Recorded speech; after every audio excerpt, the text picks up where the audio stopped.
force. Marseille doit se réveiller. Les règlements de compte, c'est pas du folklore entre le pastis et l'OM. Les mots du ministre de la Justice qui appuie là où ça fait mal. Gérald Darmanin annonce le renfort de 11 magistrats supplémentaires dédiés à la lutte contre les cartels de la drogue. Le garde des Sceaux et son collègue ministre de l'Intérieur ensemble hier à Marseille.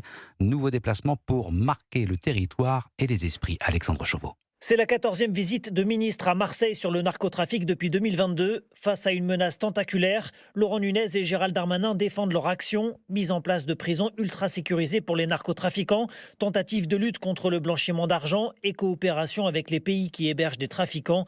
Mais sur le terrain, les règlements de compte se poursuivent. Laurent Nunez, le ministre de l'Intérieur. On a bien conscience qu'il faut faire beaucoup plus avec l'ensemble des magistrats, des policiers, des gendarmes. Et c'était aussi le moment de faire un point sur l'application de la loi qui vise à mieux lutter contre le narcotrafic. Donc ça a été un moment évidemment extrêmement important d'échange et d'amélioration des process entre magistrats et policiers. Un double déplacement de ministres que l'opposition locale range dans la catégorie des coups de communication. Franck Alizio, candidat RN à la mairie de Marseille. Ça parle, ça parade, ça fait des images, les actes, ça ne les intéresse pas. Si c'est pour faire toujours la même chose, parler et ne rien faire, qu'il reste à Paris. Le RN qui réclame toujours l'état d'urgence pour Marseille, seul outil capable, selon le parti, de lutter efficacement contre les narcotrafiquants. Alexandre Chauveau du service politique d'Europe 1. L'état d'urgence à Marseille réclamé par le Rassemblement national.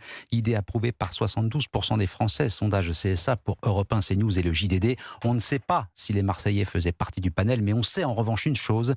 Ils sont fatigués des promesses sans lendemain. Reportage Stéphane Burgat. Des moyens pour la police et la manière forte, voilà ce qu'attendent de nombreux Marseillais comme Michel. Il faudrait qu'ils arrivent à envoyer une masse de policiers, voire peut-être de l'armée, pour sortir tout ce système narcotrafiquant qui nous menace, mais tue des jeunes. Une seule solution pour Valérie, travailleuse sociale dans les quartiers nord, occuper le terrain.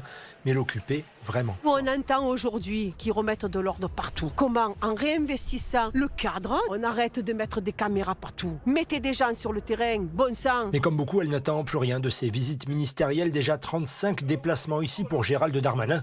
Tous sont responsables à ses yeux de l'échec face aux narcos. On n'a plus trop foi en ce qui se passe parce que c'est les mêmes qui ont abandonné pendant une dizaine d'années les quartiers qui se trouvent un point de chute aujourd'hui pour parler de ce qu'ils ne connaissent pas. Et tous formulent également le souhait que l'État réinvestisse dans les services publics de proximité car leur absence précipite un peu plus la ruine et le désespoir dans les cités.